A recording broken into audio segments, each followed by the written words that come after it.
Hi guys, and welcome back to my channel. My name's Rachel and I make videos about quilting and my creative life.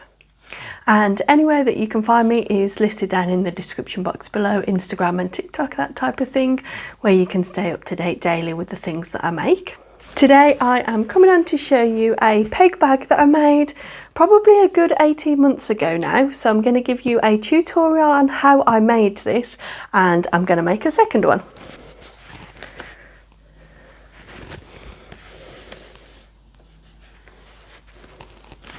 So the peg bag is just made with scraps, so that's what you'll need for the video, a pile of scraps. You can coordinate them or just pull them randomly from your scrap box.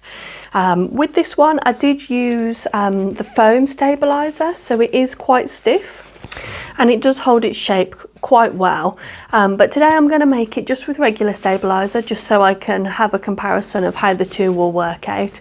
And also, you don't need to go out and buy anything special because you probably will have some offcuts of wadding in your stash. It's completely lined and it's done with a quilt as you go crazy patchwork type of thing. But you could of course make patchwork to suit, perhaps hexagons, that would look very nice. For the tutorial today I will be using a children's coat hanger. I think it might end up a little bit wider than this one, because for this one I just used an adult's coat hanger and I took a hacksaw to it and cut it down to size. So all I did was I just looked at how wide do I want the hanger. I just marked it just by scoring it, and then I just took a little junior hacksaw and just cut it down. And it was very easy actually once you get through just a plastic one, a regular one that you get from the supermarket with clothes on, not a special one. The reason why I didn't use like a really nice quality hanger is, you know, the plastic ones, I wanted it to be able to swivel like this so that when I put it on the washing line I can hook it on the washing line like that, whereas a lot of the ones that are like good quality ones, they're stationary like that. So if you want it to rotate when you put it on the washing line, then bear that in mind. It is a completely free tutorial and I'm going to show you how to draw the shape of the peg bag, so you don't have to download or pay for anything. You can follow along with the video and make it as well. If you do make this peg bag, please tag me on any of your makes on Instagram. If you post your makes on Instagram, I would love to see them. Of course, I'll share them as well to my stories so that more people can see your beautiful projects. Now you'll also need fabric for the lining and the backing, and I am going to use my Sewers Club Stash Builder boxes. I'm not sure which one will go yet. So what I'm going to do, because I'm mostly using scraps, I'm just going to make the front patchwork and then just try and pull something to go with the back. I'm kind of thinking this would be gorgeous on the back, but I don't know if I'll be using a lot of greens on the front. So maybe I'll need to pull some more greens from the front, or even cut a little bit of that and use it on the back. That would be a good idea. And then even perhaps that would go as the lining.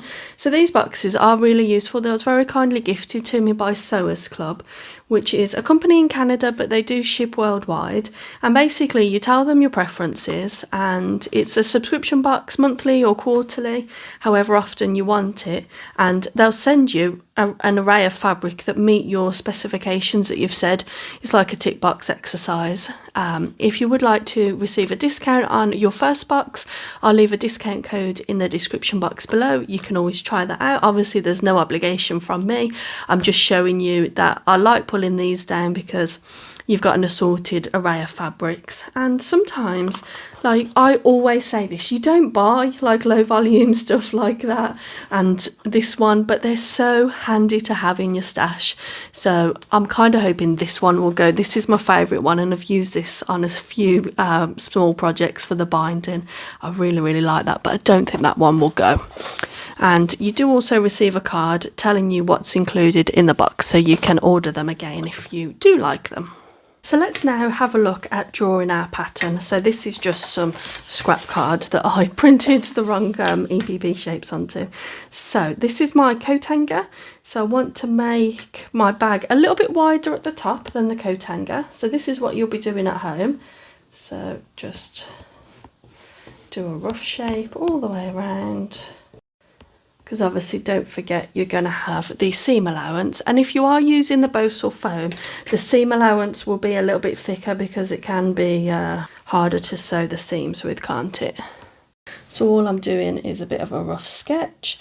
I'm going to come down about that much and then come in maybe about 2 inches, and then draw a point where you want your semicircle to come to. If you want to use like a plate or something, but I think I want my semicircle for the opening to come up to there. And then I'm just going to freehand it. Use a pencil if you think you'll need to rub out. So that's going to be the top of the back. So this one is probably a bit smaller, so let's go about here.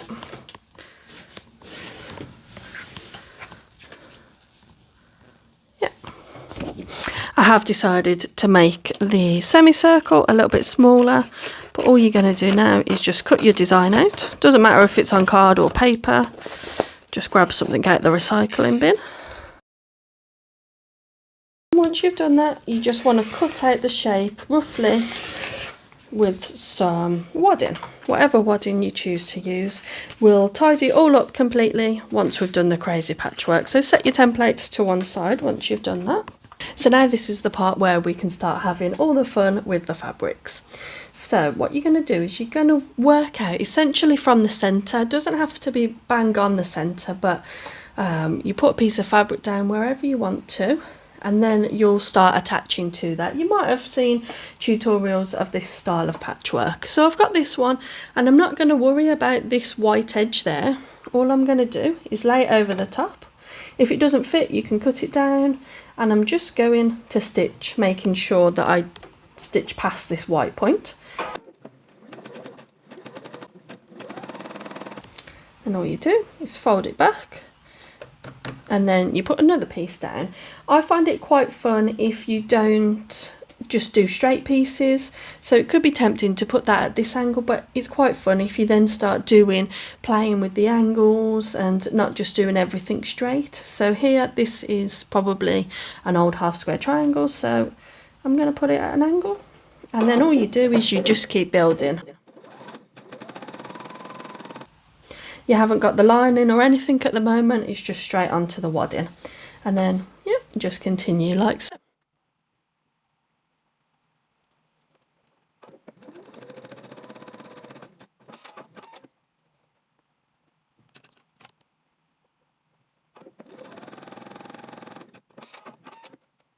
You might occasionally come across a piece that's a little bit harder to join. So here I need something to cover this raw edge. But if I was to do something straight that's at that angle, I'm going to cut off everything that I've done underneath, which I don't want to do. I had the same problem here. So all I did was I folded underneath the raw edge and then top stitched. If you end up quilting over the whole thing, you won't notice that. I'm not going to quilt over the whole thing, but still I don't think you'll notice that because this quilts it as you go in. Oh no, I've stuck that in. It's obviously got caught on the back and it's got sewn in. Oh well, must have got stuck to that. So I still want to use this, so I'm going to cut it. I'm going to sew it there over this bit because that's the raw edge that I need to conceal. I'll fold this underneath, so when I stitch I'll just stitch to here, and then I'll fold it forwards, tuck that little raw edge under and sew along there.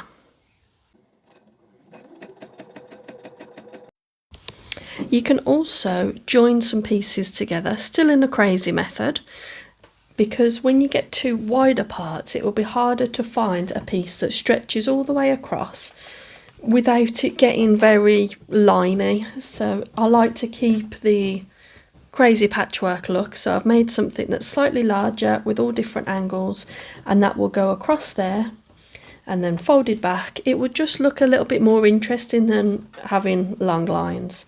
So I'm going to stitch that on there.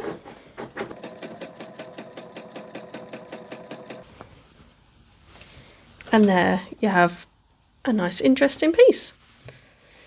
Then once you've done that, you'll need to give everything a really good press.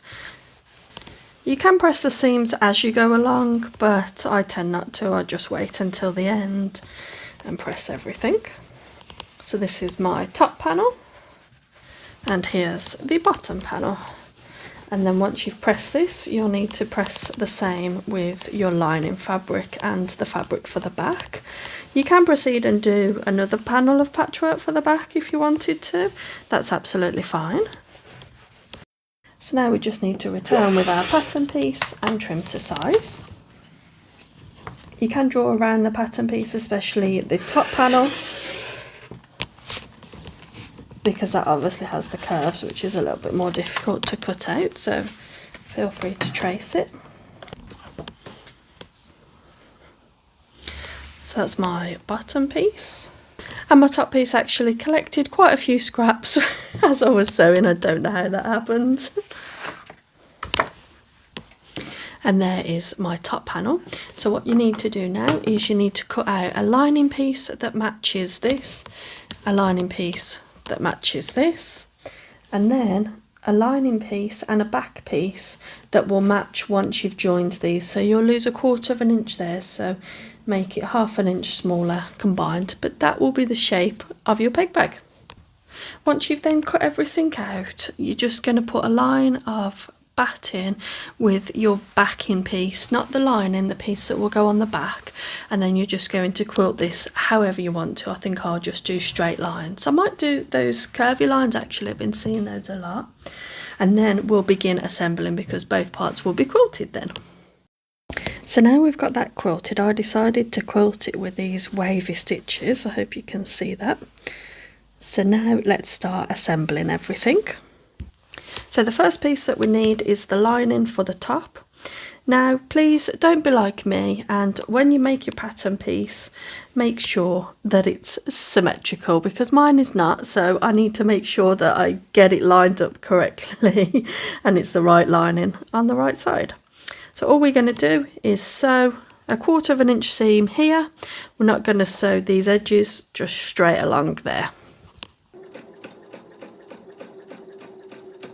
So there we go. I think it's slightly less than 1/4 inch in some places, but it doesn't matter. We're just going to do little cuts to help the curve bend, not cutting into the stitching, but just up to the stitching, and do that all the way along. And then we're just going to fold it in the correct way and give it a press with the iron. So you just want to fold it all the way back so that you're not seeing any of the lining fabric on the inside. So just pull it all the way back.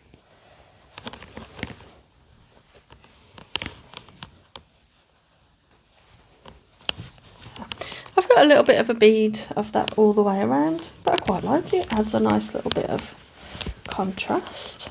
So give it a good press, and now you want to go back over to the machine and give that a top stitch just to hold it in place.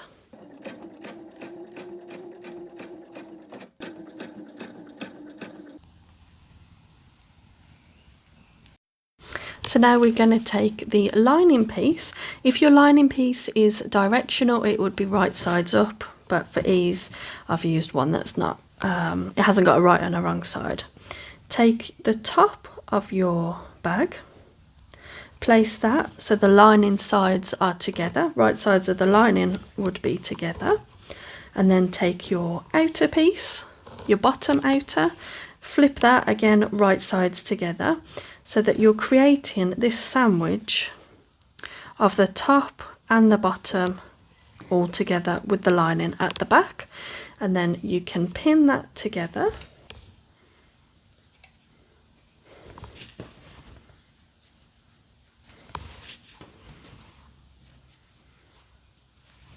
Okay, and then we'll just sew along there with a 1/4 inch seam allowance. And then once we've done that, turn it all in the right way, and this will be the first look at your peg bag. We're going to do the same thing here. Press this lining. Make sure that the front of the bag is all smooth.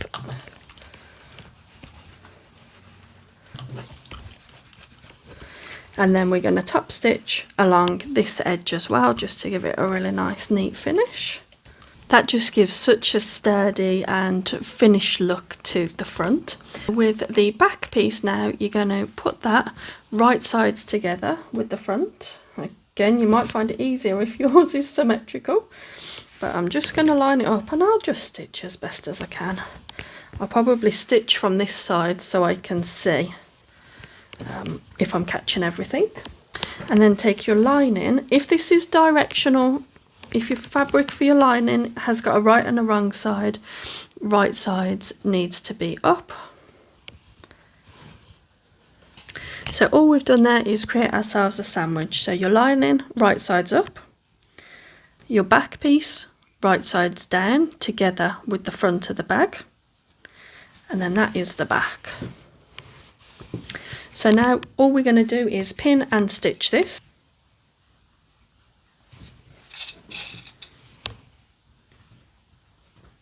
Now when we're stitching, we don't need to leave an opening for turning because we've got this hole in the back, but you do need to leave a hole at the top to put your coat hanger through. So you want about a 2 centimetre gap, about ½ an inch maybe. Just leave an opening, back stitch either side of that, and that'll be where you put your coat hanger. So in my instance, because my front is smaller, I'm going to stitch from this side, so then I know that I'm catching everything in, but just do whichever suits you. So here we go then, there's the peg bag all sewn. All I'm going to do is clip the corners and clip some of this excess away, just so I can make sure that it turns out really nicely. So I'm just going to clip the excess away there. I decided upon looking at the bag that it was far too uneven, so I've decided to even it out and make both sides nice and symmetrical. So I'll just restitch this section again. I'll just use a heat erasable pen. You know me, with all of my videos I like to leave in realistic parts, because if you're self-drafting a pattern, this is what happens. You have bits where you need to make changes.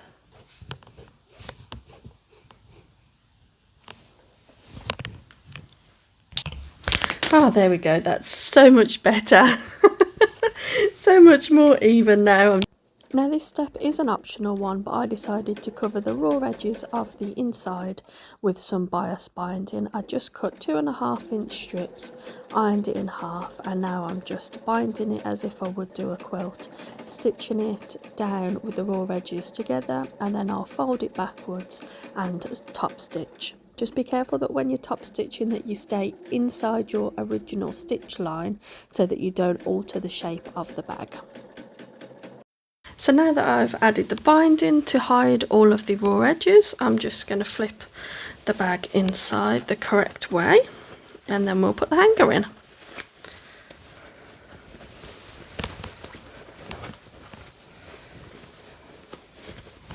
Make sure that all of the corners press out really nicely, especially with the extra bulk that will be there with the binding. If you choose not to add binding, you will find that your corners will press out a little bit easier, because the binding obviously adds a bit more bulk. Or of course you could go for rounded corners, which looks like what I might get here, but there we go, that's great. So one of these point turners are really handy for things like this.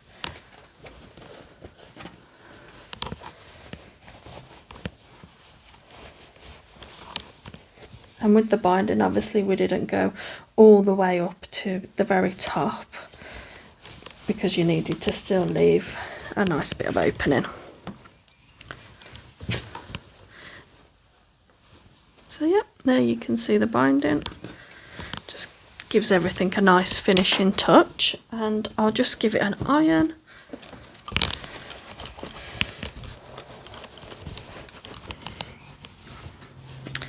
So all you need to do when you're adding the hanger is find your opening, push the hanger through there, and now just squeeze it through the opening. And then with these raw edges at the top, you just want to push them inside. I'm just going to use these scissors, they're not sharp on the end, so I know that they're not going to cut anything.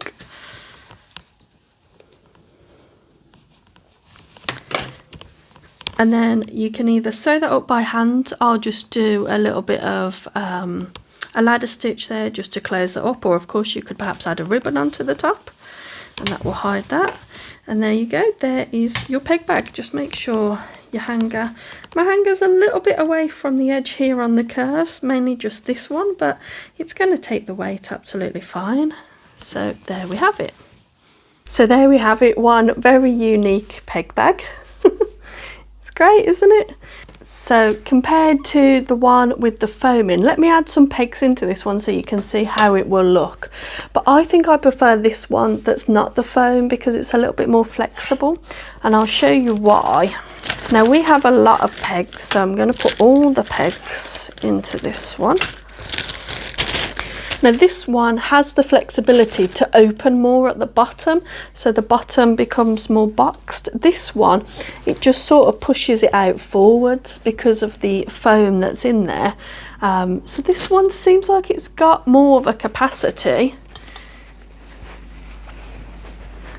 It is very slightly bigger, but you can make your peg bag however you like to suit however many pegs you have, and even do multiples. So I hope you guys have really enjoyed this video, and until the next one, bye!